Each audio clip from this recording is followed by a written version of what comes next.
దేవుడు అంటాడు, ఒట్టి మాటలు నేను ఇవ్వట్లేదు నీకు. ఆయన ఒట్టి మాటలు ఇచ్చేవాడు కాదు. ఆయన మాట పలికితే అది ఖచ్చితంగా నెరవేర్చే దేవుడు ఆయన. వేసవి కాలంలో పొలాలు వెంట వెళ్తున్నప్పుడు పొలాలన్నీ ఎండిపోయి ఉంటాయి, ఎక్కడ పచ్చదనం అంటూ కనిపించదు. కానీ దేవుడు తన వర్షాన్ని పంపించినప్పుడు వర్షం వచ్చి అలా పడిపోట్లా ఎండిపోయిన ఆ ప్రాంతం అంతా పొలాలని పచ్చగా మొక్కలు మొలిసేలాగా ఎంతో సహకరిస్తున్నాయి. పచ్చగా నీ జీవితం చిగురించే రోజు రాబోతుంది. ఈ వాగ్దానాలు ఊరికే వచ్చి వెళ్ళిపోయేవి కావు. నీవు విశ్వాసంతో నమ్మి ప్రార్థించగలిగితే దేవుని వాక్యం అనే వాగ్దానాలు మీ ఎద్దుకు వస్తున్నాయి.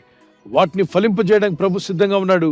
అయితే దేవుని వాక్యముతో నీ విశ్వాసం కలవాలి, మీ ప్రార్థనతో విశ్వాసం కలవాలి. విశ్వాసంతో నువ్వు చేసే ప్రార్థన ఫలిస్తుంది. విశ్వాసము ఎవరి పట్ల? దేవుని పట్ల విశ్వాసం. మత్తయి 15:28 ప్రభు అంటాడు, అమ్మా నీ విశ్వాసం గొప్పది, నువ్వు కోరినట్టు